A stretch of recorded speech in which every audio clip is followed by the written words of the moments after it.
Alors, on est toujours à Tashkent avec un décalage de 3 heures par rapport à Paris.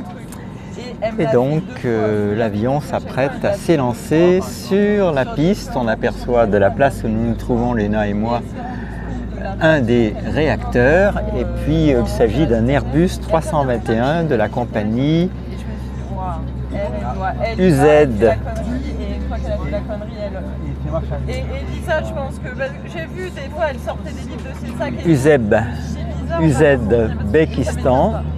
Ouzbékistan, dit autrement, ça y est, j'y arrive. Et donc, on n'est pas très loin du décollage. Donc, un immense aéroport très différent de celui de Moscou, comme je vous le disais dans un live précédent. Et donc, on va atterrir aux alentours de 18 h à Paris, heure locale. Voilà, alors petite vue de l'intérieur de l'avion, les amis. Voilà comment ça se présente à l'avant.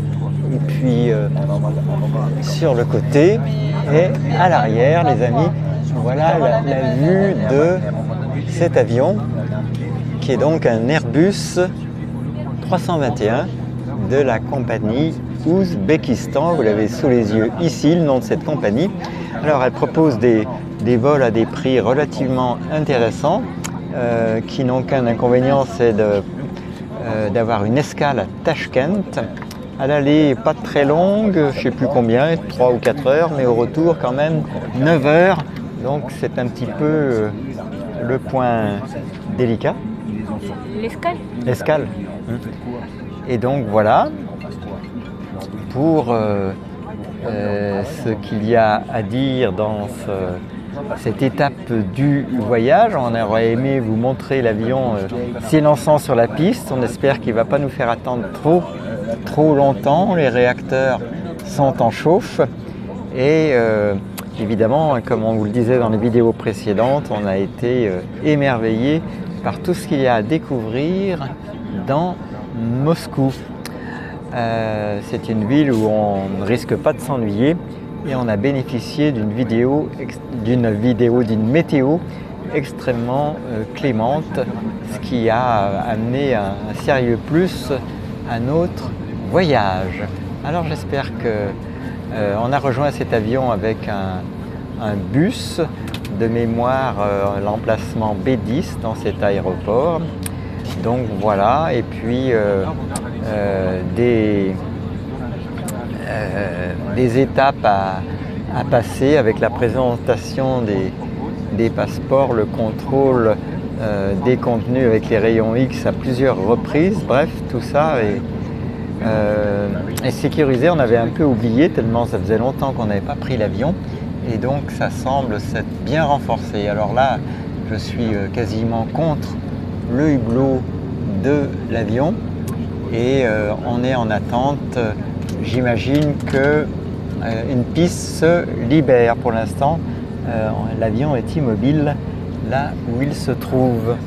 Alors, j'espère que vous aurez pris plaisir autant que nous aux différentes vidéos qu'on a pu tourner dans Moscou, la plupart centrées autour de la Moskova, qui peut se pratiquer soit en la longeant, en trottinette, à pied ou en vélo, ou grâce à ce bateau-bus qui nous a permis de découvrir la cité des affaires de Moscou avec des buildings tout à fait impressionnants. Alors ça y est, l'avion s'est mis en route.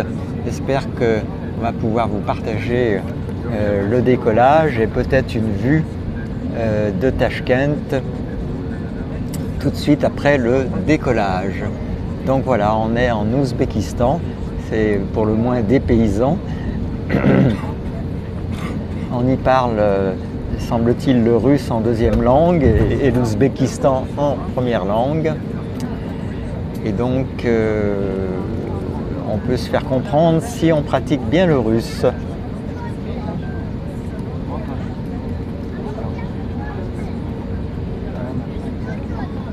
Voilà, donc actuellement on prend un peu de vitesse sur la piste avant de rejoindre le couloir de décollage.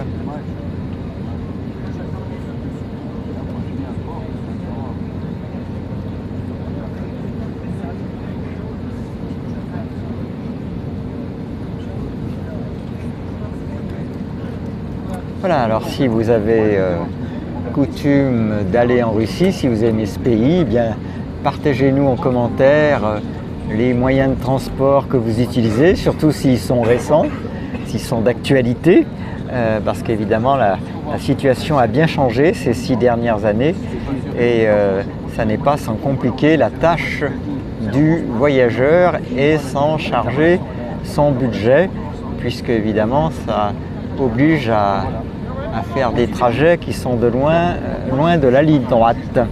Alors vous voyez ici, avant de prendre l'avion, avant de monter dedans, il faisait vraiment une chaleur assez époustouflante. Je ne sais pas combien il pouvait faire, mais en tout cas ça saisissait. Et puis heureusement l'avion a une clim qui a l'air de marcher, donc ça fonctionne. Alors on est toujours en route vers la piste de décollage. Et évidemment, tout ça vous sera posté en différé.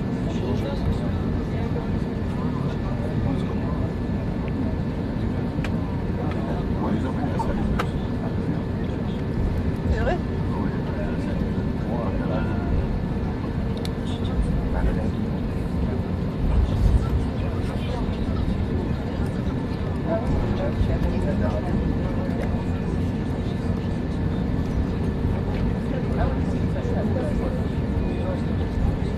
Voilà, toujours en préparation pour se rendre sur la piste de décollage à Tachkent, en Ouzbékistan.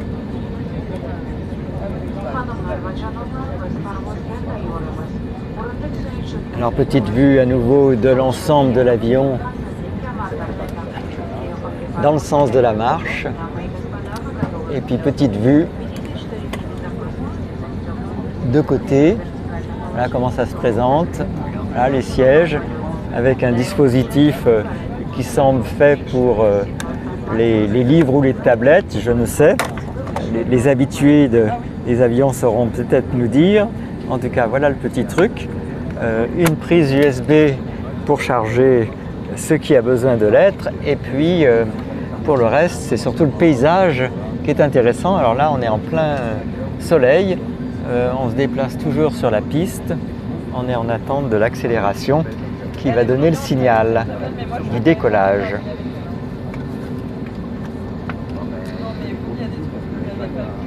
Voilà, alors les hublots ne sont pas de très grande taille. Vous voyez, je prends un peu de recul pour vous les montrer. Donc heureusement, il est bien en face du siège et j'ai la chance d'être le siège en bordure du hublot.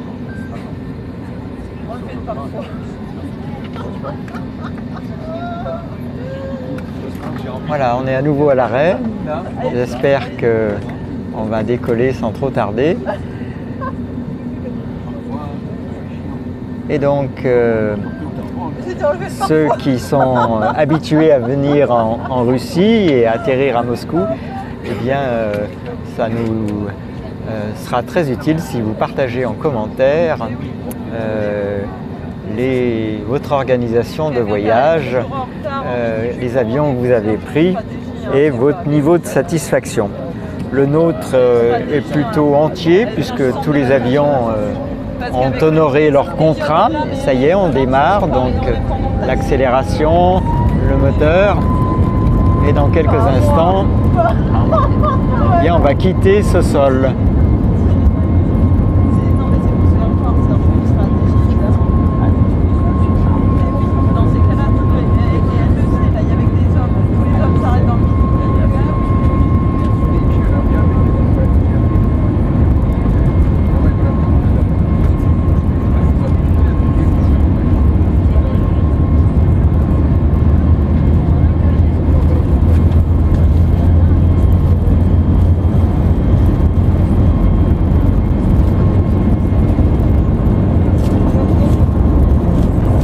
Les roues ont quitté le sol, on commence à prendre de l'habitude, de l'attitude.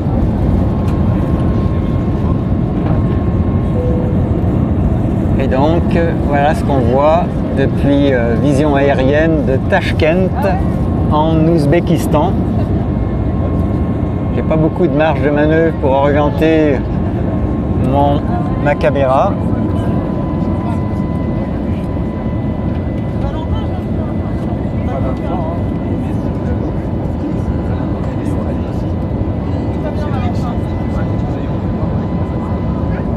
Alors je tente une vue arrière pour voir ce que ça donne.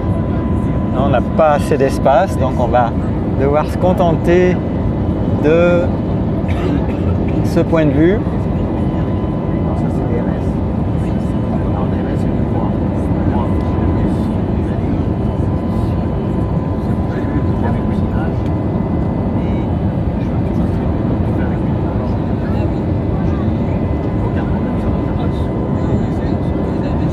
Voilà, grand soleil jusqu'au bout, comme vous pouvez le constater, et une vue aérienne des environs de Tachkent.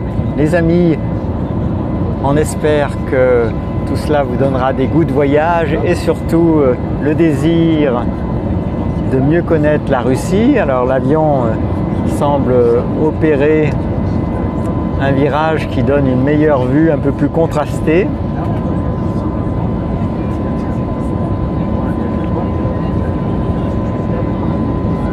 Avec un peu plus de contraste, mais dès qu'il rétablit son assiette, c'est moins bon. Voilà les amis, on attend vos commentaires, que j'espère nombreux, sur vos itinéraires de voyage pour vous rendre en Russie. À tout bientôt pour une nouvelle vidéo.